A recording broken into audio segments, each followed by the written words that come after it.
tempos são chegados, pensamentos se entrelaçam.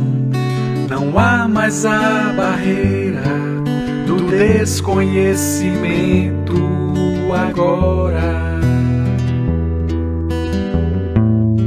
Somos um só mundo.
Meus queridos irmãos, minhas queridas irmãs, que a paz de Cristo, em sua infinita bondade, acolha os nossos corações. Eu sou o Rocelito e convido a todos vocês para conversarmos sobre mediunidade com Cristo. No encontro de hoje, nós veremos a postura de um trabalhador espírita. Falando de algo na leitura do nosso texto, temos, reencarnando no princípio do século passado, apreciara de perto as realizações de Allan Kardec na codificação do Espiritismo e privara com Carragné e Balzac, com Théophile Gautier e Victor Hugo, acabando seus dias na França, depois de vários decênios consagrados à mediunidade e ao magnetismo nos moldes científicos da Europa. No mundo espiritual, prosseguiu no mesmo rumo, observando e trabalhando em seu apostolado educativo, dedicando-se agora à obra de espiritualização no Brasil, e isto há mais de 30 anos, considerando aqui que o livro foi editado em 1954, comentava otimista as esperanças do novo campo de ação, dando-nos a conhecer a primorosa bagagem de memórias e experiências de que se fazia portador. Maravilhados ao ouvi-lo, mal lhe respondíamos a essa ou aquela indagação. Lembramos que o quadro aqui é o seguinte: nós temos de um lado o assistente Alves no papel de orientador e do outro lado os irmãos André Luiz e Hilário sendo orientados no assunto da mediunidade. Foi graças a essa orientação que nosso irmão André Luiz trouxe para nós o livro Nos Domínios da Mediunidade. Prosseguindo, conhecemos sim, na resposta de André Luiz, informamos respeitosos em dado momento. Conhecemos sim alguns aspectos do intercâmbio espiritual. Todavia, o nosso desejo era amealhar mais amplas noções do assunto, com a simplicidade possível. Em outras ocasiões, estudáramos de leve alguns fenômenos de psicografia, incorporação e materialização. No entanto, era isso muito pouco, à face dos múltiplos serviços que a mediunidade encerra em si mesma. Aqui nós chamamos a atenção para três palavras importantes: psicografia, incorporação e materialização, porque nós temos nessas três palavras a classificação dos tipos de mediunidade conforme André Luiz. E se nós visitarmos o livro dos médiuns, nós vemos que o Kardec ele traz para a gente um universo ainda maior de categorias de tipos de mediunidade. Chamamos a atenção porque a classificação de Kardec ela tinha um objetivo maior, que era chamar a atenção da humanidade para a existência e a possibilidade do mundo espiritual, para a possibilidade da comunicação espiritual. Então, os tipos de mediunidade que mais se sobressaiu na época de Kardec eram aqueles que se voltavam para as manifestações. Por isso que Kardec simplifica tudo isso, sintetiza tudo isso em apenas três: psicografia, incorporação e materialização. Porque já na época do André Luiz, os objetivos da comunicação espiritual já eram outros. Já era mais de trazer informação, era mais de comunicação, não de provar que o mundo espiritual existia. E, como tudo na vida tende a evoluir, nós temos que o termo incorporação hoje estaria como que em desuso, porque a incorporação ela remete ao entendimento de que é aquele fenômeno que o espírito toma o corpo do médium. E nós já sabemos que não é assim que funciona. A comunicação espiritual, através da mediunidade, se dá no contato de mente, da mente do comunicante, com a mente do encarnado. Não há posse de corpo, é apenas contato entre as mentes. Por isso que o termo incorporação hoje já deu lugar ao termo psicofonia.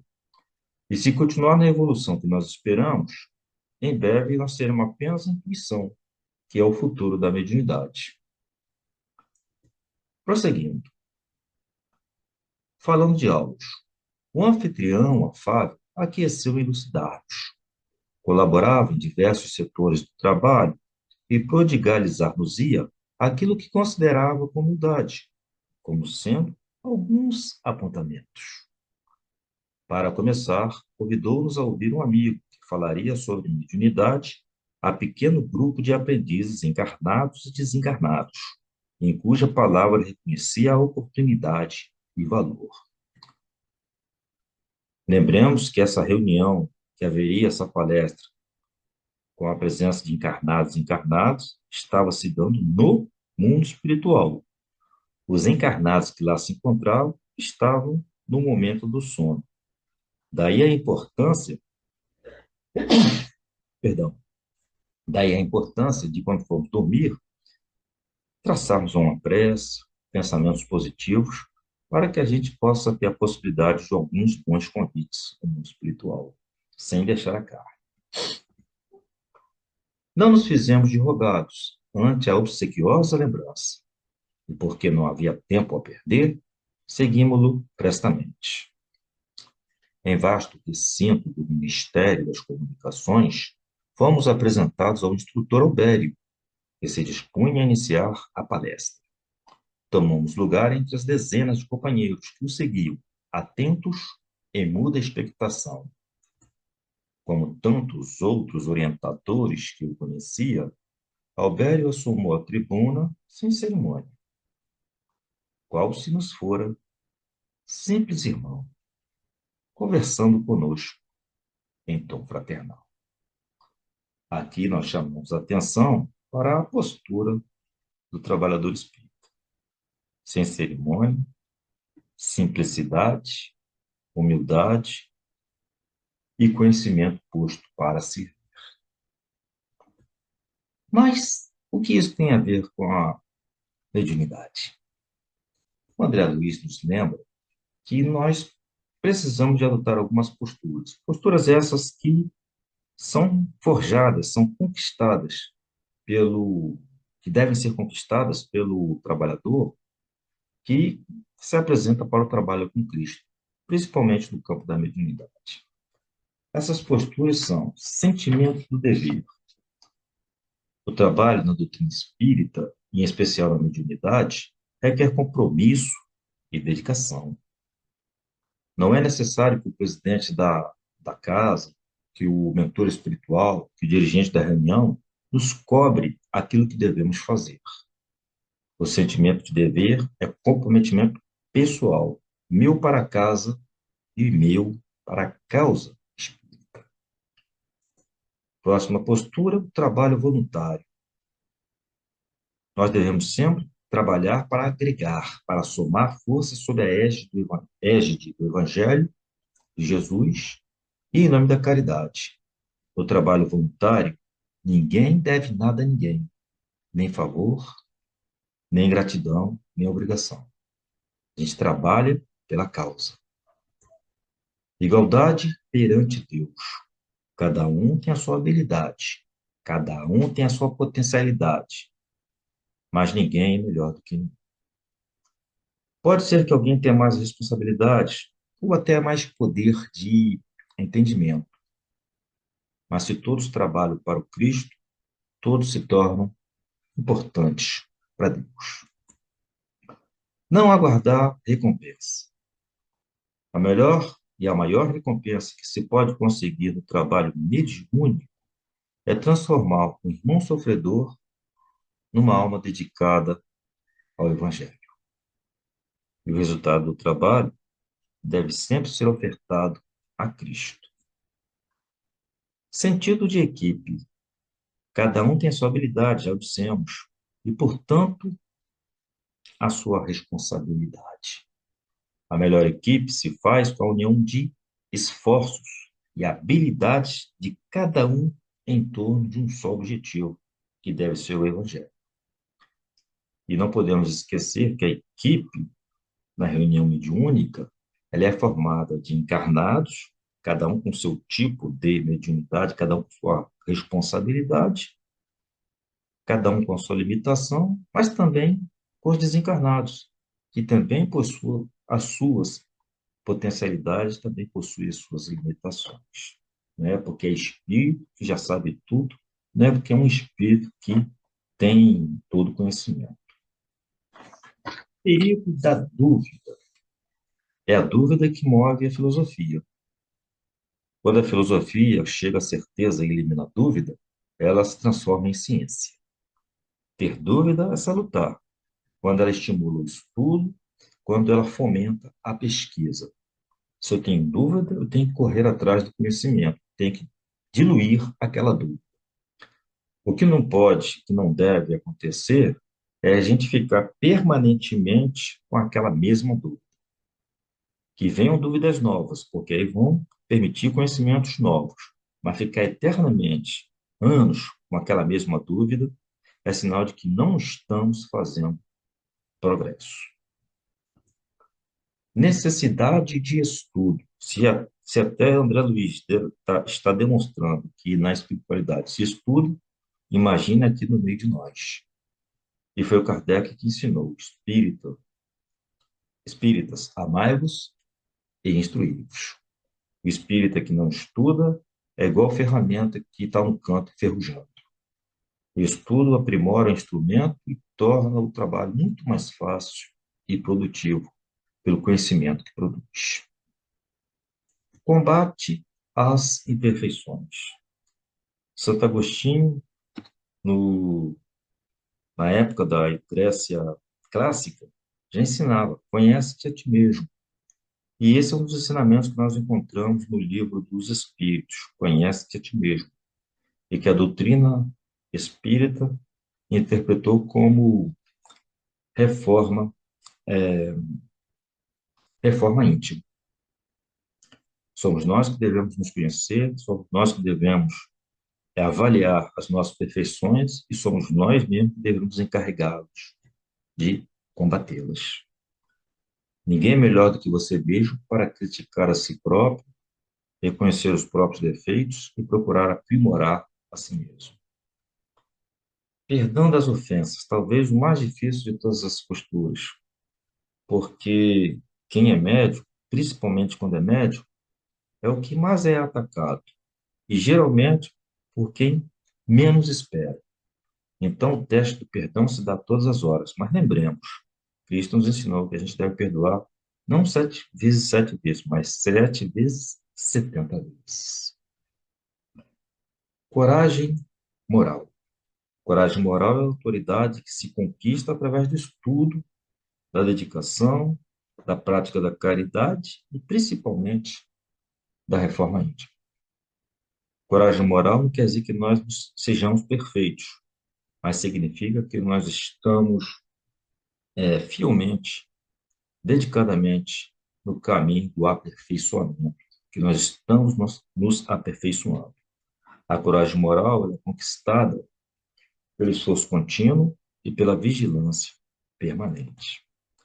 Não podemos esquecer que quando Emmanuel se dirigiu a Chico, ele deu ao Chico 3 conselhos memoráveis para o desenvolvimento do trabalho espírita, principalmente na mediunidade. O primeiro conselho muito importante é o da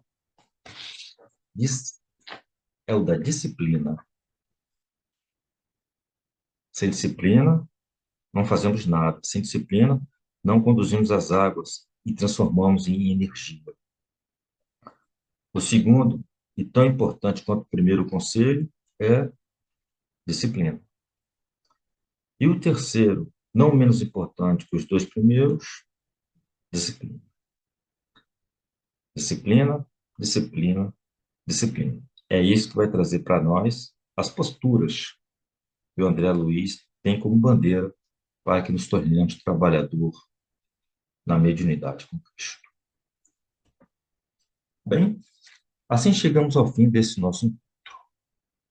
Todavia, a interação com vocês é muito importante para nós. Se vocês gostaram deste estudo, por favor, agradeça ao Cristo e à espiritualidade. E se puder, considere nos colocar nas suas orações. Se houver possibilidade, tendo alguma dúvida, nos procure pelos canais de contato e, na necessidade de alguma correção, por gentileza, nos ajude indicando o que devemos fazer para melhorar. Que o Cristo nos abençoe e até o próximo encontro.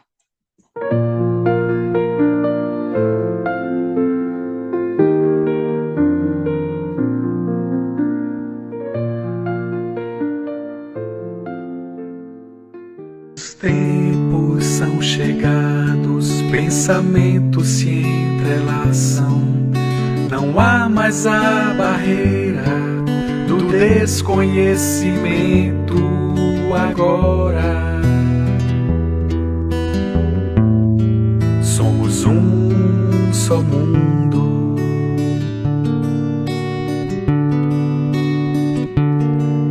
Sabemos que é possível viver de forma plena, progredir na terra